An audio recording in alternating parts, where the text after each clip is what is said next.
நான் ரொம்ப உண்மையாக சொல்லப்போனால் இந்த கேள்வி எனக்கு மிகப்பெரிய சங்கடத்தை கொடுக்குது. நம்ம யாரை குறித்தெல்லாம் பேசணும் பேசக்கூடாது நமக்கே ஒரு வரையறை இருக்குது. அதனால் இவர் குறித்தெல்லாம் நம்ம பேசணுங்கிற அவசியம் இல்லை. இன்னொன்று இவர் யாருன்னு மக்களுக்கே தெரியாத போது நம்ம எதுக்கு அவரை பற்றி பேசி அவரை பெரிய ஆளாக்கணும் அப்படிங்கிற ஒரு கேள்வி எனக்கு இருக்குது.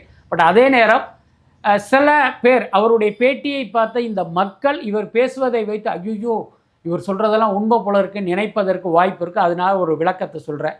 ஆனால் இனி எந்த காலத்தில் இவர் குறித்து நான் பேசக்கூடாதுன்னு எனக்கு தோணுது. அதான் இவருடைய பிரச்சனை என்ன அப்படின்னா, ஆரம்பத்தில் விஜயினுடைய பிஆர்ஓவாக இருந்தார். விஜய் வளர்ந்து வந்த நேரத்தில் இவரும் கூட டிராவல் பண்ணார். அதற்கு காரணம் எஸ்சிஎஸ்சியுடைய ஊர் இருக்குல்ல, அது ராதாபுரம் தொகுதியில் தான் அவருடைய ஊர். அதுக்கு பக்கத்தில் தான் இவருடைய ஊர். PRO glamour Krishnamurthy. அவர் தான் பல வருடங்கள் எஸ்ஏ சந்திரசேகருக்கு பிஆர்ஓவாக இருக்கார். இப்போ பார்த்தீங்கன்னா விஜய் ஒரு நடிகராக எஸ்சிஎஸ்சி அவரை அப்படி கொண்டு வரும்போது அவர் என்ன நினைக்கிறாரு அப்படின்னா, விஜயுடைய வயசுக்கு ஏற்ற மாதிரி ஒரு பிஆர்ஓ போட்டால் அவருக்கு கம்ஃபர்டபுளாக இருக்கும். நீங்கள் கிளாமர் கிருஷ்ணமூர்த்தி ரொம்ப சீனியர். அவரை நம்ம விஜயோட அசோசியேட் பண்ண வச்சோம்னா அது விஜய்க்கும் சங்கடமாக இருக்கும், இவருக்கும் சங்கடமாக இருக்கும் அப்படின்ட்டு தான் இந்த பிடி செல்வம். இவர் ஜெமினி சினிமாங்கிற ஒரு சினிமா பத்திரிகையில விளம்பரம் சேகரிக்கிற ஒருத்தர். உங்கள் தங்க நகையை அதிக விலைக்கு விற்கவும் மற்றும் அழகில் இருக்கும் தங்க நகையை மீட்டெடுத்து அதிக விலைக்கு விற்கவும் உடனே அணுகவும்.